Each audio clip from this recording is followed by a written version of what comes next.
और बात करेंगे बिहार की सियासत की। तो बिहार की सियासत में अंदर खाने बहुत कुछ चल रहा है। इंतजार इस बात का है कि अब आगे क्या होगा। हर किसी को इंतजार अब खरमास के खत्म होने का था तो वो भी हो गया है। और ज्यादा जानकारी के लिए इस वक्त हमारे साथ हमारे बिहार संपादक एसके राजीव जुड़े हुए हैं। सीधे चलेंगे उनके पास। राजीव जी, बिहार की सियासत में बेसब्री से खरमास खत्म होने का इंतजार हो रहा था। दही चूड़ा भोज भी हो गया, लालू नीतीश काफी करीब नजर आए, लेकिन इसके बावजूद दूरी भी दिखाई देती रही। और भी बहुत कुछ बिहार के सियासत में अंदर खाने चल रहा है, क्या कहेंगे आप? नहीं, देखिए उदय जी, दरअसल में एक तो आपको यह बता दें कि पूरा सूबा यानी कि पूरा बिहार जो है वो शीतलहर की भयानक चपेट में है। और शीतलहर का यह प्रकोप है कि अभी मैं स्टूडियो के भीतर से लाइव दे रहा हूं, लेकिन यहाँ भी कपकपी जो है सो वो जारी है।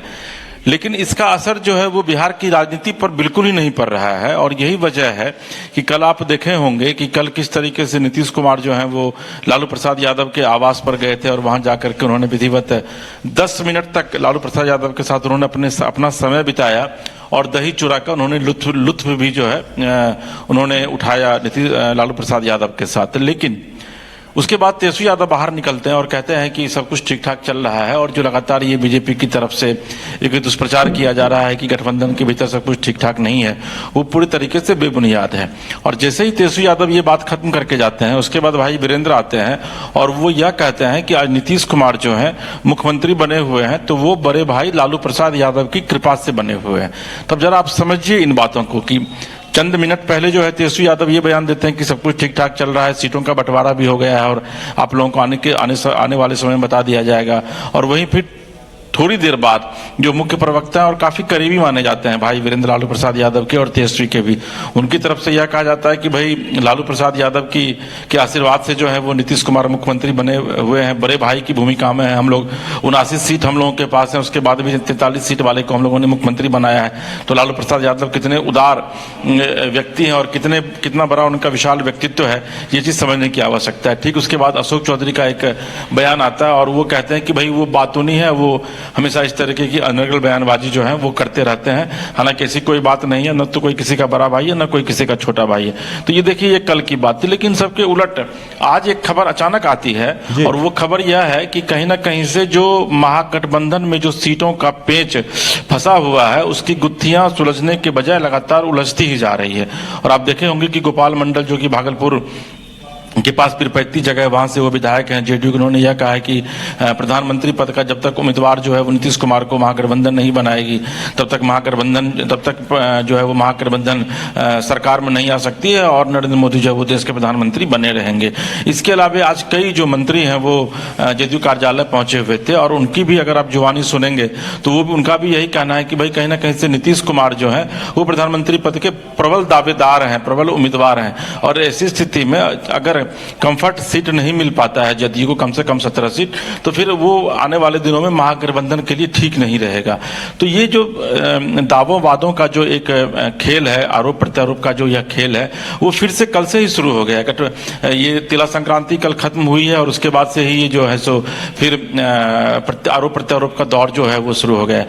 तो यह कहना कि महागठबंधन के भीतर सब कुछ ठीक ठाक है। दूसरी महत्वपूर्ण बात है कि नीतीश कुमार जब कल जाते हैं लालू यादव के आवास पर, लगभग 7.5 साल बाद उस भोज का जो है सो आयोजन किया जाता है लालू आवास में, तो लालू प्रसाद के साथ उनकी कोई लंबी गुफ्तगू नहीं होती है। सिर्फ 10 मिनट तक वहां वो रुकते हैं और 10 मिनट में वो भोजन करते हैं चूड़ा दही और फिर वो निकल जाते हैं।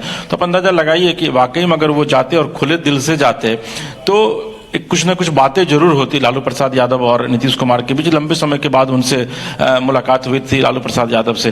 तो एक यह कह सकते हैं कि एक औपचारिक जो निमंत्रण उनको मिला था उसकी औपचारिकता निभाने के लिए बिल्कुल, यानी कहा जा सकता है कि दूरियां भी स्पष्ट दिखाई दे रही हैं और अब इंतजार है कि पहल क्या होती है, क्योंकि दोनों तरफ से जिस तरह से बयान आ रहे हैं दूरियों का तो साफ पता चल रहा है। भी है, नजदीकियां भी है, क्योंकि आज एक बयान भी आया है, उसमें उस बयान में यह कहा भी गया है कि भाई दूरियां भी हैं, नजदीकियां भी। तेजस्वी यादव जो है आज वो सीट शेयरिंग के बहाने उन्होंने नीतीश कुमार को विधिवत एक चेतावनी भरे लहजे में उन्होंने समझा भी दिया है कि अगर वो ज्यादा इधर उधर करेंगे तो फिर आरजेडी बहुत ज्यादा उनको टॉलरेट करने की स्थिति में नहीं है। इसके पीछे अगर आप जाएंगे तो अभी आज से 3 दिन पहले जब नियुक्ति पत्र बांटा जा रहा था शिक्षकों को, वहां भी आपने देखा था कि क्या स्थिति थी कि तेजस्वी यादव के नदारत थे।